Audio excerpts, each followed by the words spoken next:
నిజంగా singer baby అంటే మా ఇద్దరికి ఉప్పల్ బాలకి నాకు దేవుడిచ్చిన వరం అనుకోవచ్చు. ఆమె జీవితంలో ఎన్నో అద్భుతాలు జరిగాయి. ఒక మనిషికి ఒక అద్భుతమే జరుగుతుంది. చాలా అద్భుతాలంటే ఆమె పాట విని సాక్షాత్తు ఆస్కార్ అవార్డు విన్నరు ఏఆర్ రెహమాన్ గారే ట్వీట్ చేశారు. యువర్ సాంగ్ ఈజ్ సూపర్బ్ అని. అలాగే ఎస్పి బాలసుబ్రహ్మణ్యం గారు పాడుతా తీగకు పిలిపించుకొని పాట పాడించుకొని మట్టిలో మాణిక్యమని అవార్డు ఇచ్చారు. అంతేకాకుండా ఆయన ఒక సినిమాలో పాట కూడా పాడించుకున్నారు డ్యూయెట్ పలాస్ అనే మూవీలో. అది అయిపోయినాక ఇంకా రఘు కుంచే గారు ఒక ఆల్బమ్ సాంగ్ చేశారు. మట్టి మనిషినండి నేను మాణిక్యమన్నారు నన్ను అని. అది ఖండాంతరాలు దాటి వెళ్ళిపోయింది. అది కాకుండా 4 టైమ్స్ సీఎం చంద్రబాబు నాయుడు గారు ఆయన క్యాంప్ ఆఫీస్కి పిలిపించుకొని సాలువా కప్పి బొకే ఇచ్చి సత్కరించారు. అలాగే సిరివెన్నెల సీతారామ శాస్త్రి గారు గల్ఫ్ కంట్రీస్ దుబాయ్ అంటాం కదా, ఆ కంట్రీస్ అన్నీ తీసుకెళ్ళి అక్కడ కూడా ఈమెకి షోల్లో పెట్టారు. ఇలా చెప్పుకుంటూ పోతే చాలా అద్భుతాలు జరిగాయి.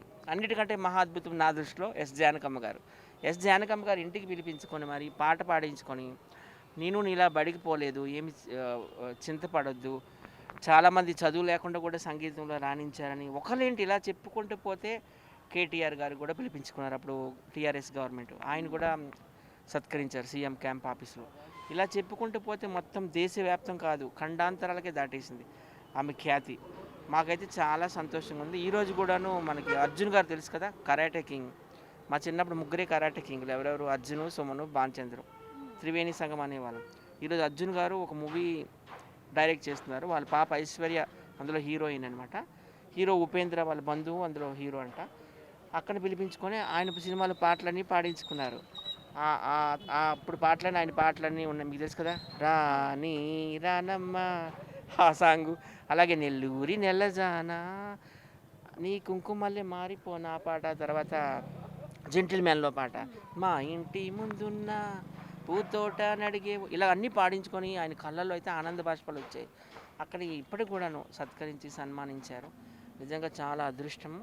అక్క ఎప్పుడు హైదరాబాద్ వచ్చినా మా ఇంట్లోనే ఉంటుంది. నేను అక్కకి ఒక విధంగా చెప్పాలంటే రైట్ హ్యాండ్. చాలా సంతోషంగా ఉంది. మట్టిలో మాణిక్యము అక్క, జమ్ ఇన్ ద సాయిల్.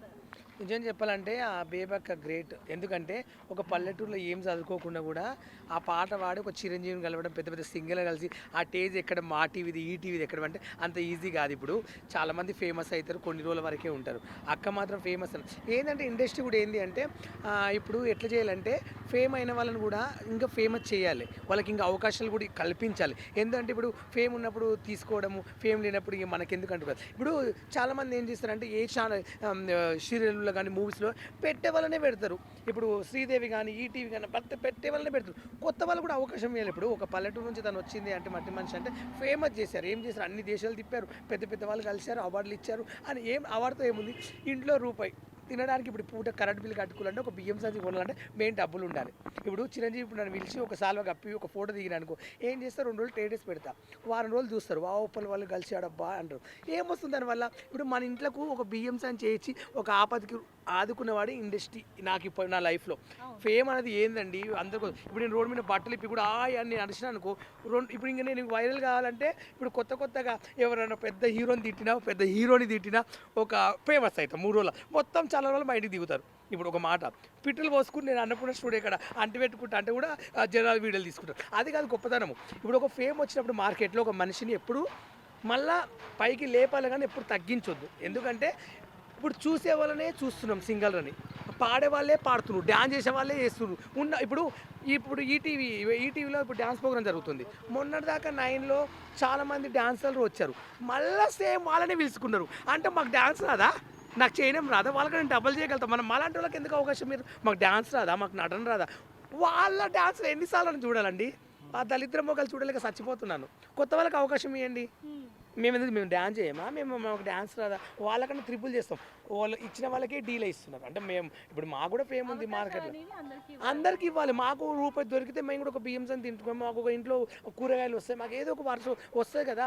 వాళ్ళకే లక్షల కోట్లు, వాళ్ళే కాలు. ఇప్పుడే మేము రోడ్ల పడి తిరుగుతున్నాం, ఆటోలు బుక్ చేసుకుని బండ్ల మీద తిరుగుతున్నాం. మాకు కారు లేవు, ఇండ్లు లేవు హైదరాబాద్లో. మాకు కూడా అవకాశాలు ఇవ్వాలి కదా కంటిన్యూ. ఎందుకు ఇవ్వరు? కొన్ని రోజులు లేపుతారు, కొన్ని రోజులే ఎందుకు లేనితో మనకు అన్నట్లు ఆలోచిస్తారు. కానీ లైఫ్లో అనేది ఏ మనిషి అని ఎప్పటికైనా కాటికోవాల్సింది తప్పదు. ఎన్న కోట్ల పెద్ద హీరోని పెద్ద సెలబ్రిటీ అయినా చచ్చిపోయిన తప్ప అందరూ మట్టిలో పెడతారు. కోట్లు ఉంటే ఏం తినరు, ఉన్నది తిని అనుభవించాలి. అది గుర్తుపెట్టుకోండి లైఫ్లో ఎవడైనా సరే. కానీ లైఫ్ లాంగ్ కోట్లు ఉంటే బొందల వండబెట్టి బొందలు పెట్టుకోరు, అది గుర్తుపెట్టుకోండి. కానీ అవకాశాలు ఇవ్వండి, ఎందుకంటే మాలాంటి గుర్తించండి. ఏదో కంటిన్యూ దిక్కుమాలకు ఇవ్వకండి. నాకు ఎందుకంటే నేను బరాబర్ మాట్లాడతా, ఐ డోంట్ అండర్స్టాండింగ్. ఇప్పుడు బేబక్ ఉంది, ఆ పాట పాడింది, ఎంత హైలైట్ అయింది. ఇప్పుడు కూడా అవకాశాలు వస్తున్నాయి కొన్ని. కానీ ఏమంటారు, బేబక్క కూడా మళ్ళీ పని చేసుకోవద్దు ఊళ్ళో. మళ్ళీ ఆమె అంటే మళ్ళీ పొలం పనికి పోవద్దని నా ఇష్టం, నాకు ఇష్టం లేదు. ఎందుకంటే ఒకసారి ఫేమ్ వచ్చిందంటే అదే ఫేమ్ మెయింటైన్ చేయాలి. ఇప్పుడు నాకు కూడా ఫేమ్ ఉంది, నేను కూడా ఆఫీస్ పోయి పని చేస్తాను, అది నేను మొగోడిని. ఇప్పుడు నాకు అవకాశాలు లేకుండా కూడా రోడ్డు మీద నేను కప్పులు కడగానే బతకగలుగుతాను, నాకు టాలెంట్ ఉంది, ఏం సిగ్గు లేదు. మనం దొంగతనం చేయొద్దు, ఒక దగ్గర దోసుకుని తినొద్దు, ఒకరి దగ్గర ఆశపడొద్దు. మెయిన్గా ఏంటంటే పని చేసుకోవచ్చు, తప్పేముంది. ప్రతి ఒక్కరు పని చేయట్లేరా? ఇప్పుడు పొద్దుగలేస్తే మాల్ పని కోతారు, ఉసుక పని కోతారు, ఇటుకలు మోస్తారు, నేను కూడా మోస్తా, తప్పేముంది.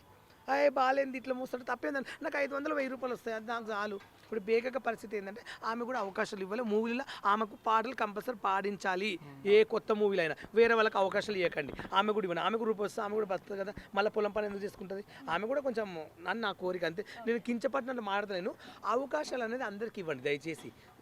ఇచ్చే వాళ్ళకి ఇప్పుడు డీలో ఇచ్చే వాళ్ళకి ముగ్గురికి ఇచ్చారు అంటే మాకు రాదా, మేము చేయలేమా? బిగ్ బాస్లో కూడా వెళ్ళిన వాళ్ళే వెళ్తున్నారు. బిగ్ బాస్కి వెళ్ళిన వాళ్ళనే దిక్కుమాలలో తీసుకుంటాం. అంటే మాకు బిగ్ బాస్కి మాకు సీన్ లేదా? బిగ్ బాస్కి పోతే మేము టాప్ లేస్తుంది.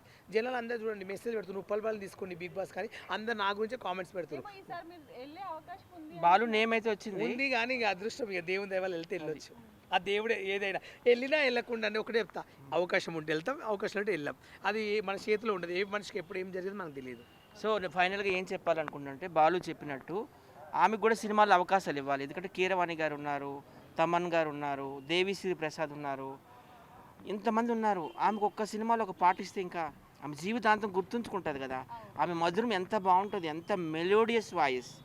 సో ఒకసారి అర్థం చేసుకోండి తెలుగు సినిమాలో ఉన్నటువంటి మ్యూజిక్ డైరెక్టర్స్ అందరూ. ఫైనల్గా ఏం చెప్పాలనుకుంటున్నానంటే, her journey from a daily labour to chief guest of Chiranjeevi house is really a miracle.